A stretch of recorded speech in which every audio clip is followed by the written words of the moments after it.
अध्याय 3 श्लोक 4। न कर्मणामनारम्भान्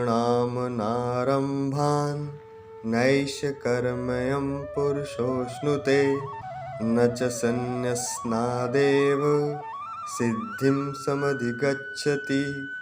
मनुष्य न तो कर्मों का आरंभ किए बिना निष्कर्मता को यानी योग निष्ठा को प्राप्त होता है, नैष्कर्म्यम अश्नुते, और न कर्मों के केवल त्याग मात्र से संन्यासनाथ सिद्धिम अर्थात न कर्मों के केवल त्याग मात्र से सिद्धि यानी सांख्य निष्ठा को ही प्राप्त होता है।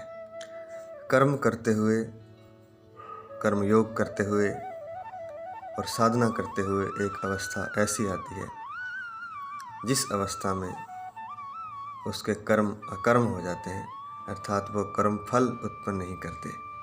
उस अवस्था का नाम निष्कर्मता है। कहने का तात्पर्य कि जो समाधिस्थ पुरुष होता है, जो परमात्मा में एक ही भाव से स्थित हो जाता है, जिसका ध्यान कहीं भी बाहर नहीं रह जाता, पूरा ध्यान उसका भीतर समाधि में स्थित हो जाता है, वो अगर कर्म भी करता है तो उसके कर्म अकर्म कहलाते हैं, अर्थात उससे कोई पाप पुण्य रूप फल उसको नहीं प्राप्त होता है। उस अवस्था का नाम निष्कर्मता है।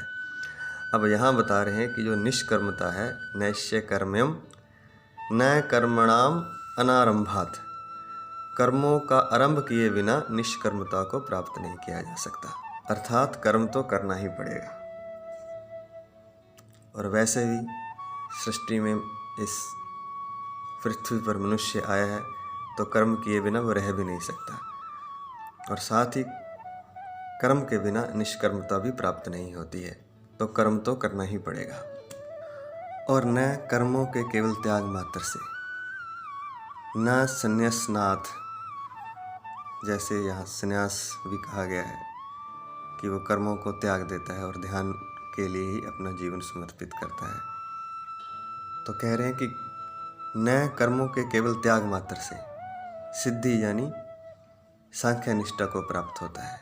कर्मों का त्याग नहीं करना है, सांख्य योग में पीछे बताया गया है। कर्म करने में जो कर्तापन है उसका त्याग करना है। कर्तापन से मुक्त होकर परमात्मा में ध्यान लगाना ही या परमात्मा स्थित हो जाना ही सांख्य योग है, जो कि केवल कर्मों के त्याग से नहीं होगा। कर्म तो करने हैं पर कर्तापन के अभिमान से रहित होकर करने हैं। तो दोनों बातों यहाँ बता दी हैं। दोनों में ही कर्म तो करना ही है। निष्काम कर्म योग को प्राप्त होना है तो भी कर्म करना है, अकर्म को प्राप्त होना है तो भी कर्म करना है, और सांख्य योग को प्राप्त होना है तो भी कर्म करना है। सांख्य योग अर्थात ज्ञान योग को प्राप्त होना है तो भी कर्म। तो जो अर्जुन पूछ रहे थे कि ज्ञान योग श्रेष्ठ है या कर्म योग श्रेष्ठ है, तो उन्होंने बता दिया कि दोनों में ही कर्म तो करना ही पड़ेगा। कर्म की शुरुआत ज्ञान योग में भी करनी पड़ेगी और कर्म योग में तो कर्म है ही।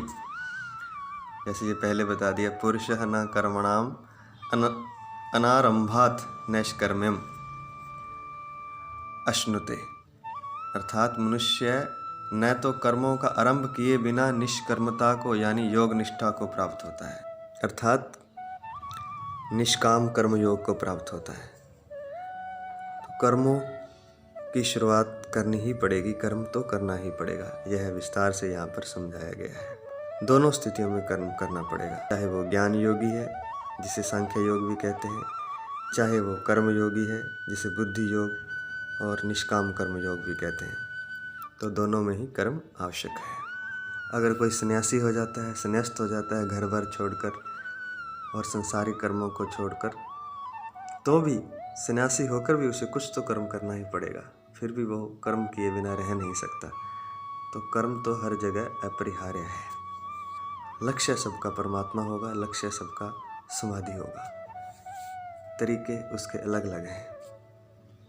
कर्मयोगी फल और आसक्ति को त्याग कर कर्म करता हुआ ही समाधि में स्थित हो जाएगा, और ज्ञान योगी मन, इंद्रिय और शरीर द्वारा होने वाली संपूर्ण क्रियाओं में कर्तापन को त्याग कर उस परमात्मा के ध्यान में स्थित हो जाएगा। लेकिन कर्म की आवश्यकता दोनों में ही है। जय श्री कृष्ण।